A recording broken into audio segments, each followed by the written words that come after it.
Hello, my name is Kathleen Esling, and I am from San Francisco, and I will be reading from The Hunger Games by Suzanne Collins. I chose The Hunger Games because it's an amazing story about a young girl who can change the world, and I think it's important that children are encouraged to read this story. The rules of the Hunger Games are simple. In punishment for the uprising, each of the 12 districts must provide one girl and one boy, called tributes, to participate. The 24 tributes will be imprisoned in a vast outdoor arena that could hold anything from a burning desert to a frozen wasteland. Over a period of several weeks, the competitors must fight to the death. The last tribute standing wins. Taking the kids from our districts, forcing them to kill one another while we watch, this is the Capitol's way of reminding us how totally we are at their mercy, how little chance we would stand of surviving another rebellion. Whatever words they use, the real message is clear.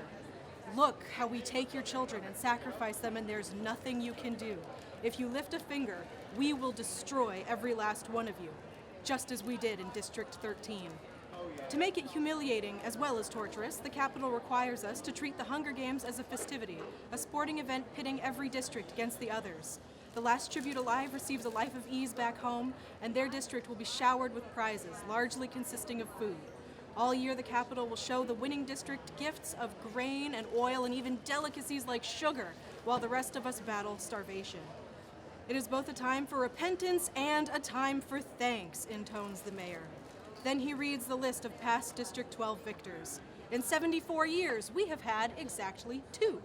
Only one is still alive. Hamish Abernathy, a paunchy middle-aged man who at this moment appears hollering something unintelligible, staggers onto the stage and falls into the third chair.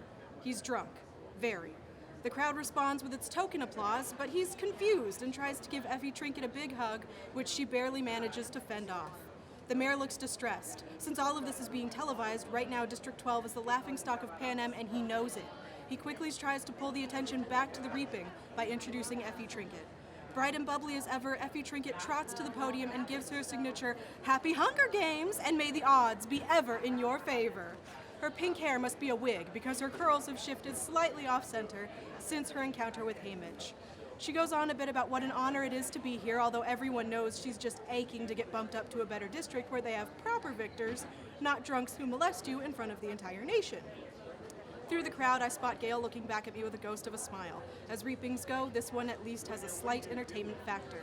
But suddenly I'm thinking of Gail and his 42 names in that big last ball and how the odds are not in his favor, not compared to a lot of the boys. And maybe he's thinking the same thing about me because his face darkens and he turns away.